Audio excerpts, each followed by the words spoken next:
विवेक शौर्य को ही देखे जा रहा था जाते हुए। उसके चेहरे पर उदासी छा गया। ये देख मिहिर उसके हाथ को पकड़ अपने करीब खींच पूछा, क्या हुआ, तुम बॉस को ऐसे क्यों देख रहे हो, क्या तुम अब भी उनसे प्यार करते हो? ये सुन विवेक झट से अपने चेहरे को ना में हिला बोला, नहीं नहीं, वो तो मुझे बस बॉस का टेंशन हो रहा है। ये सुन मिहिर उसके गाल पर अपने हाथ को प्यार से फेरते हुए बोला, तुम्हें सिर्फ मेरा टेंशन लेना है, गोट इट। मिहिर बहुत पॉजिटिव इंसान था। वही पंछी कमरे से बाहर आने लगी तभी मिहिर विवेक के चेहरे पर अपने हाथ को फेरते हुए उसके होंठों पर अपने होंठ टिका उसे प्यार से चूमने लगा। तभी पंछी हॉल के पास आ दोनों को चूमते हुए देख हैरान रह गई। विवेक ने पंछी को देखते हुए देख लिया तो वो झट से मिहिर को खुद से दूर कर दिया। उसका चेहरा टमाटर की तरह लाल हो चुका था। उसके लाल हुए चेहरे को देख मिहिर कुछ सिल्ली सा कहने वाला था पर तभी विवेक बोल पड़ा, पंछी। ये सुन मिहिर भी उस तरफ देखा। विवेक जाने वाला था पंछी के पास पर उसका हाथ पकड़ उसे रोकते हुए मिहिर बोला, मैं ले जाता हूँ, तुम जाओ। एम्बरेसमेंट के कारण विवेक कुछ ना कुछ सिल्ली सा कर देता, इसलिए मिहिर उसे जाने से रोक खुद पंछी के पास जा अपने रुड आवाज में ही बोला, चलो। ये सुन पंछी उसे देखी फिर चलने लगी। साथ दोनों जा रहे थे तभी मिहिर बोल पड़ा, पंछी, मैं ये नहीं कहूंगा कि बॉस अच्छे हैं, पर वो तुम्हारे लिए बहुत अच्छे हैं। हो सके तो उन्हें समझने का कोशिश करो। ये सुन पंछी उसे कठोरता से देख बोली, अच्छे हैं? आपके पिता को अगर शौर्य मार देता फिर भी आप यही कहते? ये सुन मिहिर शांत हो गया। वो पंछी को पूरा सच नहीं बता सकता था। अगर ऐसा भूल वो किया तो शौर्य का रौद्र रूम उसे झेलना पड़ सकता है। मिहिर शांत हो आगे बढ़ने लगा। दोनों बाहर आ गए। शौर्य का नजर बाहर आती पंछी पर पड़ा। दोनों कार के पास आ गए फिर मिहिर ने उसके लिए कार का दरवाजा खोल दिया तो पंछी अंदर जा बैठ गई। कार के अंदर बैठने के बाद पंछी एक बार भी अपने चेहरे को उठा शौर्य के तरफ नहीं देखी। वो बस खिड़की से बाहर के नज़ारे को देखते हुए अपने मन में बोली, कैसे मैं इन सब से निकलूं, कैसे मम्मा को मैं बचाऊं, पापा का प्रॉमिस तो मैं तोड़ चुकी हूँ, वो बॉक्स को मैंने खो दिया, अब मैं मम्मा को नहीं खो सकती हूँ। पंछी अपने ख्यालों में गुम थी। वही शौर्य उसके तरफ देख रहा था। कुछ ही वक्त के बाद हॉस्पिटल आ गया। हॉस्पिटल को देख पंछी अपने घबराए आवाज में बोली, हॉस्पिटल, यहाँ क्यों आए हैं? तुमने मेरी मम्मा के साथ क्या किया है? बिना कुछ जाने उसने उस पर फिर इल्जाम लगा दिया। ये सुन शौर्य पंछी को अपने कठोर नजरों से घूरते हुए देख बोला, हाँ किया तो क्या बिगाड़ लोगी मेरा? ये सुन पंछी कार से बाहर निकलने वाली थी तभी शौर्य उसके हाथ को मजबूती से पकड़ अपने तरफ खींच अपने कोल्ड आवाज में वार्निंग दिया, अगर अपने स्टूपिड जुबान से कुछ भी कहने की जुर्रात की तो तुम्हारी मम्मा तुम्हें हॉस्पिटल में भी नजर नहीं आएगी। इतना कह कार से वो उतर, पंछी को भी उतार उसके हाथ को पकड़े ही जाने लगा। हॉस्पिटल के अंदर कुसुम को टैबलेट्स दे दिया गया था जिस कारण वो गहरी नींद में सो गई। वैभव नमन दोनों वार्ड से बाहर आ गए थे। नमन गुस्से में वैभव को देख बोला, तुम्हारा हिम्मत कैसे हुआ मेरी बहन को ये सब बोलने का? वैभव कोई जवाब ना दे बस उसे इग्नोर कर रहा था तो नमन उसके पास आ उसके कॉलर को पकड़ लिया। वो कुछ बोलता तभी पंछी शौर्य के साथ हॉस्पिटल के अंदर वार्ड रूम के पास आई। वैभव गुस्से में नमन के हाथ को हटाने ही वाला था कि तभी पंछी गुस्से में बोल पड़ी, हिम्मत कैसे हुआ मेरे बैड अंकल को टच करने का? ये आवाज सुन नमन वैभव उसके तरफ देखे, वही पंछी वहां आ गई तो नमन उसके कॉलर से हाथ हटा मुस्कुराते हुए उसे देख उसके तरफ अपने हाथ को बढ़ाया। वही पंछी अपने बैड अंकल के पास जा उसके हाथ को पकड़ पूछी, मम्मा कहाँ है बैड अंकल? ये सुन वैभव उसके बालों पर अपना हाथ फेरते हुए प्यार से बोला, बेटा मम्मा का थोड़ा तबीयत खराब है इसलिए उन्हें हॉस्पिटल में ही रहना होगा और डॉक्टर ने अभी उन्हें सिर्फ रेस्ट करने को कहा है। ये सुन पंछी का चेहरा उदासी से भर गया तो वैभव उसे अपने सीने से लगा प्यार से बोला, उदास मत हो, वो मैं तुम्हारी मम्मा का पूरा ख्याल रखूंगा ताकि वो जल्दी ठीक हो जाए, पर आपको थोड़ा दूर रहना होगा मम्मा से, पर मैं आपका बात मम्मा से करवाता रहूंगा और आपका ख्याल रखने के लिए आपके मानव सर तो है ही आपके साथ। वही शौर्य को पहले गुस्सा आ रहा था वैभव पर जब उसकी पंछी को वो छुआ तो पर जब उसे वो एक पिता की तरह समझा रहा था और खासकर उसके साथ रहने को कहा तो उसे बहुत अच्छा लगा। तभी नमन आ गया बोला, पंछी मैं तुम्हारा मामा हूँ। पंछी वैभव से दूर हो उसके तरफ देख बोली, मामा, पर मम्मा ने तो कभी नहीं बताया, मेरी तो बस एक दादी माँ थी जो कि गुजर गई है। नमन आगे पंछी के पास आ उसके दोनों कंधे पर अपना हाथ रख बोला, मम्मा तुम्हें बताना भूल गई होगी पंछी, जब तक मम्मा ठीक नहीं हो जाती है तुम सिर्फ मेरे साथ रहोगी, समझ आया तुम्हें? मानव अपने कोल्ड नजरों से उसे घूर कर देखा, फिर आगे जा कुछ कहता शौर्य इससे पहले ही पंछी बोल पड़ी, जब तक मम्मा नहीं कहती आपको जानती है पंछी तब तक आपके साथ नहीं जा सकती है, वैसे भी आप मेरे बैड अंकल को मार रहे थे।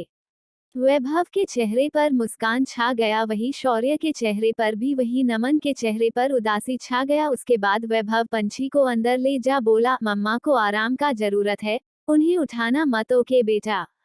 पंछी ने अपने सिर को हाँ में हिला दी, फिर चारों रूम के अंदर गए। पंछी अपने माँ के सामने बैठ अपनी मम्मा को देख अपने मन में ही बोली, मम्मा मैं खुश हूँ आप अभी बैड अंकल के साथ हो, अब आपको शौर्य का कोई खतरा नहीं रहेगा, बस अब आप जल्दी से ठीक हो जाओ।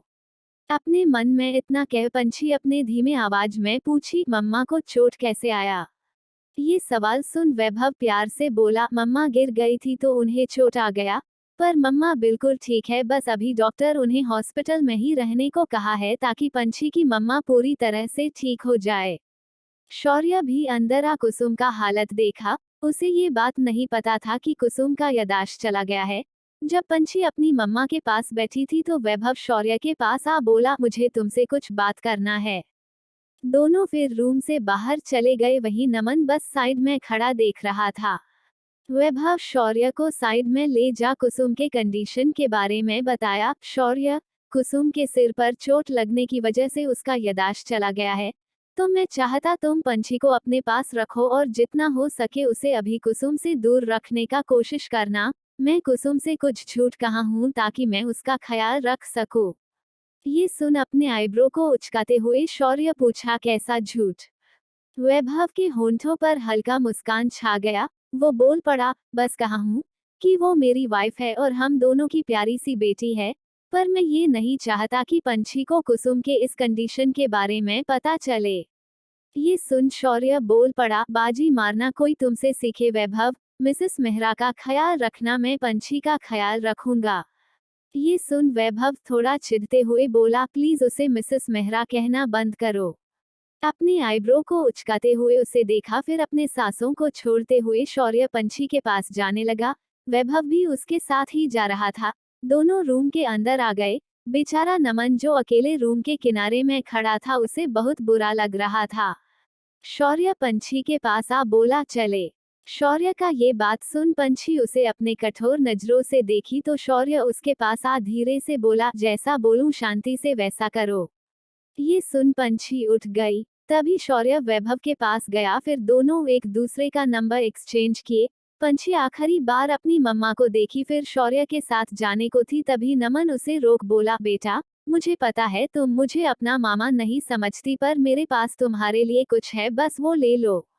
इतना कह नमन एक चैन निकाल उसके गले में पहनाने को हुआ तो पंछी बोल पड़ी, सॉरी मम्मा, कहती किसी से कुछ नहीं लेना चाहिए।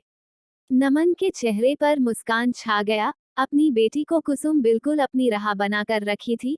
उसने चैन तो आगे कर उससे दूर हो गया तो शौर्य पंछी को अपने साथ हॉस्पिटल से बाहर ले गया।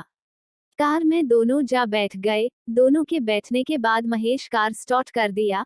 पंछी विंडो से बाहर देख रही थी, वही शौर्य पंछी के तरफ। तभी उसका फोन बजा। कॉलर आईडी पर दादाजी शो हो रहा था। अपने दादाजी का कॉल आता देख शौर्य कॉल उठा लिया। दादाजी का कॉल आते ही शौर्य का ऑरा डार्क हो चुका था। पंछी को दूसरे साइड का आवाज तो नहीं आ रहा था, पर शौर्य के कठोर आंखों को देख उसका दिल दहल रहा था। गुस्से में शौर्य फोन कटकर अपने कोल्ड आवाज में बोला, पुराने विला चलो। ये सुन ड्राइवर ने वैसा ही किया। पूरे 1.5 घंटे के बाद कार पुराने विला पहुंच गया। शौर्य पंछी के तरफ अपने कोल्ड नजरों से देख बोला, कुछ भी हो जाए कार से बाहर मत निकलना। इतना कह कार से बाहर निकल वो मेंशन के अंदर जाने लगा। वही पंछी कार के अंदर से बैठे ही मेंशन के तरफ ही देख रही थी। शौर्य का मेंशन दिखने में कोई हवेली की तरह था।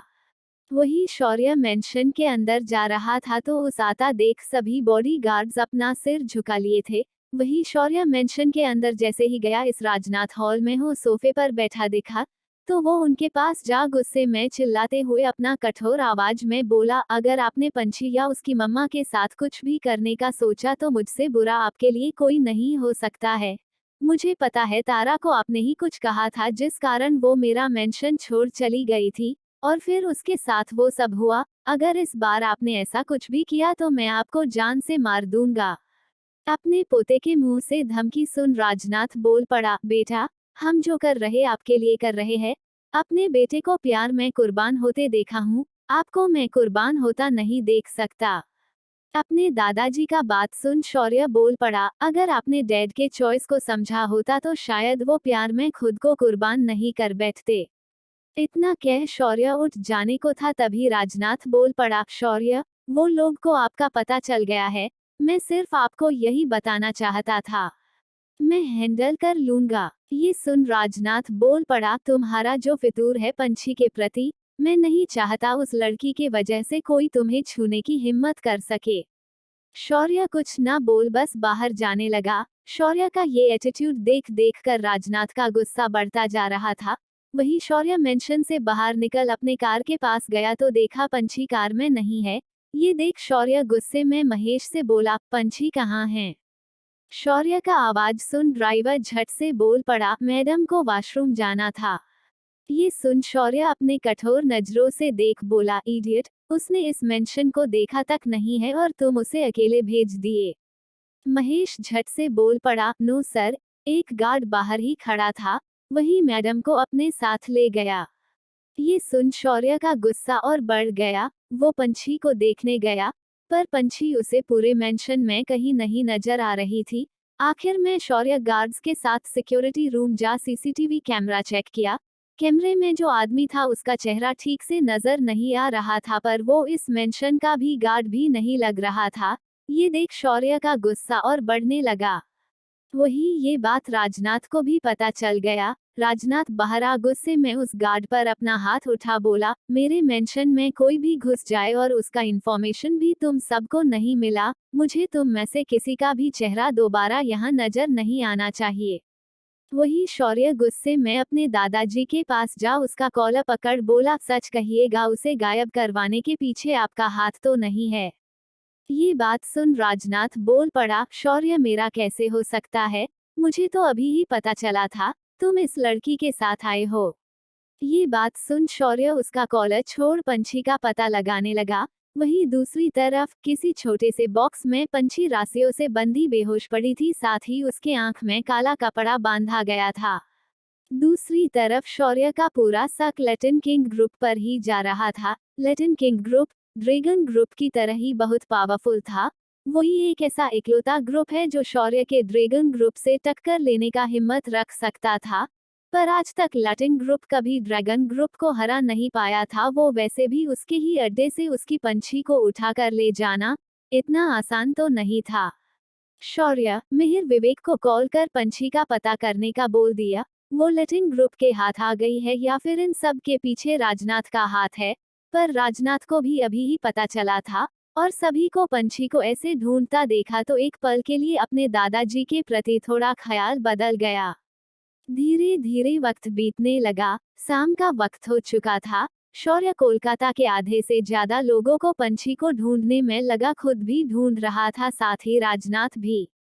रात होने को था, पर पंछी का कुछ पता नहीं चला। वहीं दूसरी तरफ पंछी को होश आ गया तो वो अपने आप को किसी बंद चीज में पाई, पर क्या था उसे समझ नहीं आया, क्योंकि उसके आंखों पर कपड़ा बांध हुआ था, जिस कारण उसे कुछ भी नजर नहीं आ रहा था। पंछी अपने बंधे मुंह से ही आवाज निकालने की कोशिश करने लगी, ई नीम।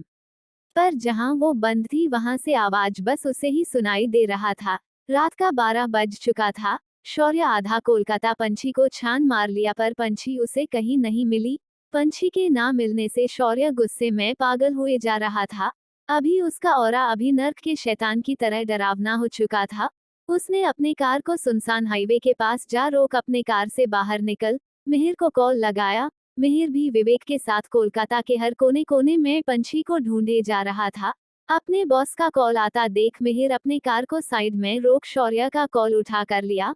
मिहिर के कॉल उठाते ही शौर्य झट से अपने कठोर आवाज में ही बोल पड़ा, मिहिर मैं 100% श्योर हूँ, दादाजी के मेंशन में कोई नहीं घुस सकता, ये पूरा प्लान उनका ही होगा। ये सुन मिहिर पूछ पड़ा, बॉस तो फिर करना क्या है? शौर्य गहरी सांस भरते हुए बोला, मिहिर तुम पुराने मेंशन के सभी गार्ड्स को डिस्ट्रैक्ट करो, वहीं मैं दादाजी और विवेक से कहता हूँ वो पूरे मेंशन के हर कोने में लिटिल थिंग को ढूंढे। Okay boss. इतना कह मिहिर कॉल कट कर दिया। वही शौर्य अपने मेंशन जाने के लिए निकल गया।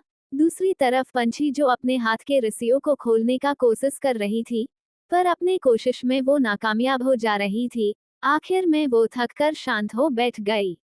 कुछ वक्त के बाद प्लान के अकॉर्डिंग तीनों करने लगे। मिहिर सभी गार्ड्स को अपने बातों में उलझा कर रखा था, वही शौर्य दादाजी से पंछी के बारे में पूछ उसके साथ ही था, और विवेक सभी के नजरों से खुद को छिपाते हुए मेंशन के हर कोने कोने में पंछी को ढूंढे जा रहा था। करीबन आधे घंटे के बाद विवेक को जब पंछी कहीं नहीं मिली तो वो परेशान हो अपने फोन को निकाल शौर्य को मैसेज करने ही वाला था कि पंछी उसे कहीं नहीं मिल रही है। तभी उसे छत पर किसी लड़की का चप्पल नजर आया, जिसे विवेक ने सुबह सुबह पंछी के पैरों पर पहना देखा था।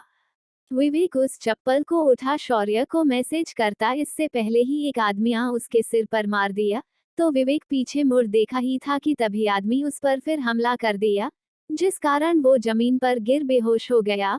फिर आदमी ने उसे एक इंजेक्शन दे दिया और उसे अपने साथ ले जा, जहां पंछी बंद थी उसे भी ले जा वही बंद कर दिया। पंछी को एहसास हुआ कुछ खुला और पटकाने का आवाज आया, फिर वो बंद हो गया। अंधेरा होने के कारण आदमी ने ये नहीं देखा था कि पंछी को होश आ चुका है, वही पंछी भी खुलने के आवाज से शांत हो गई थी। विवेक बेहोश होने का उस वक्त सिर्फ नाटक कर रहा था, पर उसे ये नहीं पता था कि वो आदमी उसे नशीला दवा दे देगा, जिस कारण विवेक अपने आंखों को भी नहीं खोल पा रहा था। पर फिर भी उस आदमी के जाने के बाद किसी तरह वो मुश्किल से उठ अपने पैकेट से फोन निकाल उससे लाइट को जला दिया। उसे अपने बगल में ही रस्सियों से बंधी हुई पंछी नजर आई। उसे देख उसके आंखों से कपड़ा खोल दिया। पंछी के आंखों से कपड़ा हटा तो शुरुआत में उसे सब कुछ धुंधला धुंधला नजर आ रहा था, पर बाद में उसे साफ नजर आने लगा। जैसे ही उसने अपने सामने विवेक को देखा तो वो हैरानी से बोल पड़ी, आप। तभी उसने विवेक के माथे से खून बहता देखा तो खून को देख वो घबरा गई। वही विवेक जो उसके होंठ में बंधे रस्सियों को खोलने का कोशिश कर रहा था, उसका हिम्मत जवाब देने लगा। वो खोलते खोलते पंछी के कंधे पर अपना सिर रख बेहोश हो गया। ये तो अच्छा था, थोड़ा रस्सी खुल चुका था, जिस कारण पंछी अपने हाथ के रस्सियों को खोल झट से विवेक को पकड़ ली ताकि वो गिर ना जाए। फिर वो विवेक के फोन को अपने हाथ में ले देखी, शौर्य का ही मैसेज बॉक्स खुला था। ये देख वो मैसेज टाइप कर सेंड की, पर जिस जगह में वो बंद थी वहां थोड़ा भी नेटवर्क नहीं आता था। पंछी को समझ नहीं आ रहा था वो करे तो करे क्या अब। फिर उसने पहले विवेक को खुद से दूर कर उसे पीछे टिका, अपने ड्रेस के कमर पर बंधे कपड़े से बंद शो बेल्ट को खोल उसके सिर पर बांध दी। फिर उस चीज को देखने लगी जिसमें वो विवेक दोनों बंद थे। गोल आकार के चीज को पंछी छू कर देखी, वहां पानी के बूंद थे। उसे देख पंछी समझ गई ये पानी का टंकी ही होगा। पंछी कुछ हरकत करती इससे पहले ही उसे कदमों का आवाज सुनाई देने लगा। वहीं दूसरी तरफ विवेक का कोई मैसेज कॉल ना आता देख मिहिर विवेक के फोन में कॉल किया पूछने के लिए, पर विवेक का नंबर नेटवर्क क्षेत्र से उसे बाहर बता रहा था। ये सुन मिहिर परेशान हो गया, क्योंकि मेंशन के किसी भी एरिया में नेटवर्क का कोई प्रॉब्लम नहीं है। मिहिर शौर्य को मैसेज किया। जब शौर्य का फोन वाइब्रेट किया तो शौर्य अपना फोन निकाल मिहिर का मैसेज पढ़ा। मैसेज को पढ़ते ही शौर्य का चेहरा डार्क हो चुका था। वो गुस्से में उठ अपने दादाजी के कॉलर को पकड़ पूछा, पंछी कहाँ है? जैसे ही शौर्य ने दादाजी का कॉलर पकड़ा, राजनाथ के सभी गार्ड्स उसे घेर लिए अपने हाथ में गन ले, पर फिर भी शौर्य अपने दादाजी के कॉलर को ना छोड़ उसे गुस्से में देख बोला, मैं आपका ही पोता हूँ, राजनाथ गोयनका। कहाँ है मेरी पंछी और विवेक? राजनाथ अपने कॉलर से शौर्य का हाथ हटा बोला, सही कहा, मेरे ही पोते हो, इसलिए तुम्हें रास्ते से भटकने के बचा रहा हूँ। अपने दादाजी का बात सुन शौर्य मुड़ अपने कदम बढ़ा, गार्ड के पास गया। शौर्य के नजदीक आते ही गार्ड का शरीर डर से जम गया। शौर्य उसके हाथ से गन छीन लिया तो सभी अपने हाथ को मजबूती से पकड़ शौर्य के तरफ गन पॉइंट किया। शौर्य के सिर पर तो बस खून सवार था। वो गन पहले दादाजी के तरफ पॉइंट किया हुआ था पर फिर अपने सिर पर रख दिया, जिस कारण राजनाथ का दिल सहम पड़ा। वो झट से बोल पड़ा, ये क्या कर रहे हो शौर्य? शौर्य अपने ट्रिगर को सिर पर रख धीरे धीरे दबाते हुए बोला, पंछी, विवेक दोनों को मेरे पास लेकर आए, नहीं तो जिसके लिए आप ये सब कर रहे हो वही नहीं रहेगा। राजनाथ का विवेक को हार्म करने का कोई इरादा नहीं था, वो तो बस उसके काम के बीच में आ गया था। आखिर में शौर्य के जिद को देख राजनाथ को झुकना ही पड़ा। शौर्य के जिद से राजनाथ अच्छे तरीके से वाकिफ था। वो अपने आदमियों की तरफ देख पंछी विवेक को लाने को कह दिया। जब शौर्य को मिहिर ने मैसेज किया था उसी वक्त राजनाथ को पता चल गया था। विवेक को पंछी का पता चल गया है तो वो उसे भी वही बंद कर दिया। राजनाथ का आदमी टेरेस पर जा पानी के बड़े से टंकी के अंदर से दोनों को निकालने गए। तभी उन्होंने देखा पंछी को होश आ चुका है। राजनाथ के आदमियों ने उसे बाहर निकाला, साथ ही विवेक को भी। विवेक अभी बेहोश था। पंछी जोर जोर से चिल्लाने लगी, कौन हो तुम लोग? मेरा हाथ छोड़ो, हम दोनों को कहाँ लेकर जा रहे हो तुम? बस ये 3 चीज पंछी रिपीट किए जा रही थी। वही राजनाथ के आदमी बस उसे उठा राजनाथ, शौर्य जहां थे वहां ले जाए। जब पंछी ने शौर्य के साथ वही बूढ़े आदमी को देखा तो बोल पड़ी, आप फिर से? क्या आपने पंछी को उस टंकी के अंदर बंद किया था? राजनाथ पंछी को अपने कठोर नजरों से देखा। वही मिहिर ने जब विवेक को बेहोश साथ ही उसके माथे से खून बहता देखा तो उसका चेहरा गुस्से में लाल हो गया। शौर्य कुछ करता या बोलता इससे पहले ही मिहिर आगे जा, जिसने विवेक को पकड़ रखा था, उन सभी को अपने विवेक से दूर कर अपने बाहों में समेट उसके चेहरे को हिलाते हुए उसका नाम लिया, विवेक, विवेक, विवेक। जब उसे होश नहीं आया तो वो राजनाथ के तरफ देख बोला, दादाजी, मैंने कभी नहीं सोचा था आप विवेक के साथ ऐसा कर सकते हो। मैं हमेशा आपके हर एक बात को मानता आया हूँ। आप जो कहते थे मैं वो करता था, पर अब से मैं आपके अंडर काम नहीं करना चाहता, ना ही विवेक करेगा। राजनाथ अपने कठोर नजरों से उसे देख बोला, जब तुम्हारे पास कुछ नहीं था तब मैंने तुम्हें यहाँ रहने का जगह दिया है, और अब तुम मुझसे ही ऐसे बर्ताव कर रहे हो। राजनाथ के बातों को सुन मिहिर गुस्से में अपने कोल्ड कठोर आवाज में बोला, ओह, तो ये भी मत भूलिए इसके बदले मैंने आपका भी बहुत काम संभाला है, अपने जान का परवाह किए बिना। इतना कह विवेक को अपने साथ ले जाते हुए मिहिर शौर्य के तरफ देख बोला, सॉरी बॉस, मैं अब आपके साथ काम नहीं कर सकता हूँ। इतना कह वो विवेक को अपने साथ ले जाने लगा। शौर्य ने भी उसे नहीं रोका। वो पंछी के पास जा उसका हाथ पकड़ अपने साथ ले जाते हुए अपने दादाजी से कठोरता के साथ बोले, मैं अपने डेड के जैसा आपको अकेला छोड़ जाना नहीं चाहता था, पर आप मुझे मजबूर कर रहे हो। इतना कह पंछी को अपने साथ ले जाने लगा। पंछी भी शांति से उसके साथ जाए जा रही थी। कुछ वक्त के बाद मिहिर का कोई अपना घर नहीं था, बस बैचलर पेड फ्लैट ले रखा था जिसमें वो अपने वन नाइट गर्ल के साथ टाइम एक्सपेंड करता। वही विवेक को अपने साथ ले आया। फ्लैट के अंदर ले जाने के बाद मिहिर विवेक को बेड पर लेटा फास्टेस्ट बॉक्स निकाल उसके सिर पर बैंडेज कर दिया। उसे पता था विवेक को बस बेहोशी का इंजेक्शन दिया गया होगा, इसलिए बेहोश है ये। विवेक के सिर पर बैंडेज करने के बाद मिहिर उसके गालों पर अपने हाथ को फेरते हुए उसके करीब जा माथे को चूम लिया। वही रास्ते में शौर्य अपने कार को रफ्तार से दौड़ाए जा रहा था। कुछ ही वक्त में वो भी मिहिर के बैचलर पैड फ्लैट में रुक गए। उसे पता था मिहिर उसे कहाँ ला सकता। वहां पहुंच अपने कार से बाहर निकल पंछी के तरफ देख अपने कठोर आवाज में बोला, बाहर आओ। पंछी उसे अपने गुस्से से भरे नजर से देखी, फिर अपना चेहरा फेर ली। शौर्य अपने आप को शांत करने का कोशिश करते हुए इस बार बोला, लिटिल थिंग, तुम विवेक से मिलना चाहती हो? वो तुम्हें ही बचाने वहां गया था, पर फिर उसके साथ क्या हुआ तुमने देखा ही। पंछी को उसका नाम आज ही पता चला था। वो ये सुन झट से कार से बाहर आ गई। शौर्य को पता था जितनी जिद्दी है ये उतनी ही इमोशनल भी। दोनों फिर मिहिर के बैचलर पैड फ्लैट जाने के लिए एलिवेटर के अंदर गए। फिर शौर्य ने फ्लो का बटन प्रेस किया। एलिवेटर के ऊपर जाने के बाद शौर्य पंछी दोनों एलिवेटर से बाहर निकल मिहिर के फ्लैट के पास गए। वही फ्लैट के अंदर विवेक को होश आ चुका था। होश में आते ही विवेक मिहिर को देख पूछ पड़ा, पंछी कहाँ है, कैसी है? आज पंछी को कुछ भी हुआ तो बॉस मुझे छोड़ेंगे नहीं। विवेक बोले जा रहा था तो मिहिर उसके होंठों पर अपनी उंगली को रख दिया, जिससे विवेक शांत हो गया। वही शौर्य फ्लैट के पास आ देखा, रूम का दरवाजा खुला था। मिहिर इतने जल्दबाजी में था कि दरवाजा लॉक करना ही भूल गया था।